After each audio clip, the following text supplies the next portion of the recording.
Hi there everyone and welcome back to another exciting episode of the Wild Wonders of Southern Africa. So just like the thumbnail says, I got a new animal, or should I say animals. And to help me introduce these animals is a good friend of mine and someone that you've met in one of my previous videos, Ludwig from A BugMan's Life. Welcome Ludwig. Nice to see you again. Alright, so obviously over here I've got a small terrarium of a previous tarantula that I've given to my sister, and inside it's not set up for these critters. So what do I have here today? Camponotus cinctellus, a starter colony.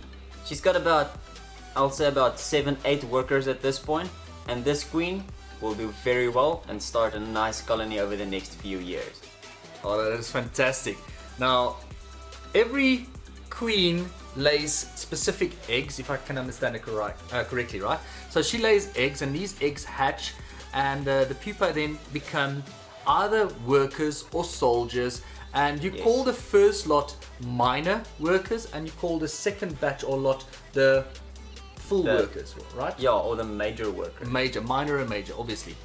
And obviously if you look, I'm going to show you an insert over here what the queen looks like. I've got a fantastic macro shot from Ludwig, and he is such a wonderful photographer. You guys should check out his channel and check out the links on his channel to some of his photography that he does. It is really amazing. Now, what he's going to help me out today with is we're going to set up their colony in here, but also we're going to give them two houses, or what do you call it? What's the terminology? Nests. Help me out here. Nests. Two starter nests. Two starter nests. So what you need is cotton wool, and you also need a little bit of water. So the water is almost dried up on this one. So what we're going to do now is, in a few moments, we're going to stop the video here, and then we're going to show you how to set up a new starter nest. Yes, indeed. And transfer the ants. That's the most important one. Right. So now it's time to prepare the test tube and put it in the cage so that the ants can live inside of this. Okay. Right guys, so obviously this is the first time I am getting ants or taking care of ants, and I have no idea. So that's why I've got my good friend here, Ludwig, and he is an expert in entomology, which is a fascinating field. And if you guys are interested in bugs and creepy crawlies and things like that, again, I urge you to go check out his channel. So the Camponotus genus is also known as the sugar ants, if I'm not mistaken, right? That's correct. So when we feed them, what do you suggest I feed them? I've got lots of roaches and things like that, but what else would they like? Honey. They love honey. Don't call me honey. What would they like? So honey and sugar water and things like that? Or? Yes, you can, but the honey is better for them to eat because it's got proteins and antibiotics in. Oh. And it's very nutritious for them to eat. That's very interesting. So I do have honey, since we did the triple snack challenge and we had some honey spare left. Yeah, but okay, so what we're going to do now is Ludwig's going to help me prepare a test tube with some cotton and some water, and that is to help keep the ants hydrated and also keep the humidity levels higher for them to help with the egg and larva development, right? Yes, that's exactly what we're going to do now. So what we're going to do now is add some water into the test tube using the sprayer.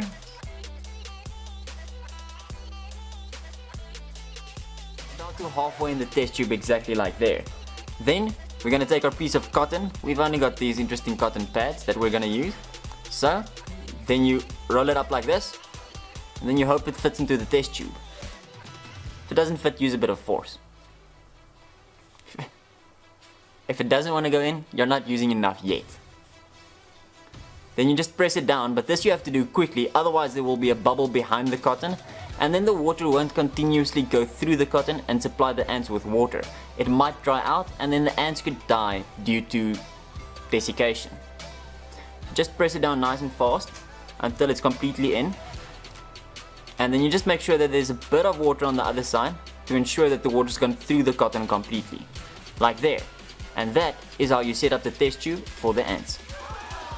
Okay, wow, so as you can see, we got the water in, with a little bit of cotton, and this is going to help a lot with the hydration in your, yeah, what do you call this? Formicarium. Formicarium, there's a new word for us, guys. The reason it's called a formicarium is because the family of ants is Formicidae. Thus, it's a formicarium that you keep ants in. Very interesting. So guys, what's next, Ludwig? So now you're going to take that test tube and place it inside your formicarium. And then you can take your ant, take out the cotton plug that's plugging up the starter nest, and then put it next to this one. And then they can, whenever they want to, move into the new test tube. Oh, that's awesome. Okay, I'm not going to tilt it too much. I don't want the eggs to get damaged. Because I do see there's some tiny little eggs in there. This is so awesome. Thank you so much, Ludwig. I really, really appreciate it. My pleasure. Let's get this out. Have to add the sound effect. It's always needed. Let's get them into their new home. Okay. And they're in. And now those workers are going to try and explore their new habitat. And hopefully they can find some interesting crevices and places to go and look for food and scavenge and work. And I'm hoping that this area here is going to be, did you hear that? That's flying vuvuzelas. Yeah. So hopefully this is going to be a better area for them to bring their eggs and move the queen. And you'll see that I specifically gave you the Campanota tellers to start with because they're nice and they're easy going. They're not aggressive like many of your other ant species. Cool. These would rather run away from your finger than run and attack your finger. So this is a very good starter species because some of the other species will come and bite you just for the fun of it. Oh, we don't want that, guys. So in future I will have a lot of updates on these ants, and hopefully the colony will grow, and I might look at that. Yeah, the first one's going out. Oh, that's awesome.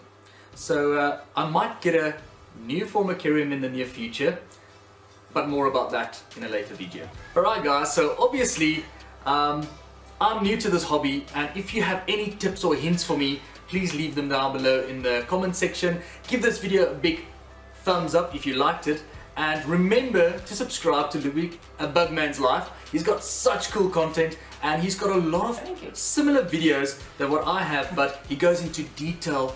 So if you're interested in scientific reviews and or videos, give this man a lot of support, guys. It would mean a lot to me. So that's it from me for this week. Bye for now. Cheers.